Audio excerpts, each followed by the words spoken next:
In our latest news, we are showing you live pictures from Pefa Northlands City Church, where the construction of the building is taking place.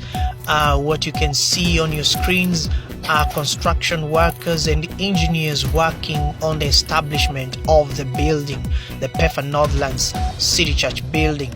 This construction enters the 11th day since the groundbreaking by Bishop Dr. Moses Mogoro. We spoke earlier to Reverend John Masharia, who says that the construction is set to be complete by early July this year.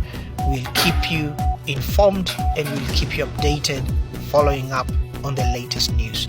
Now you're up to date with Pefa Northlands Media.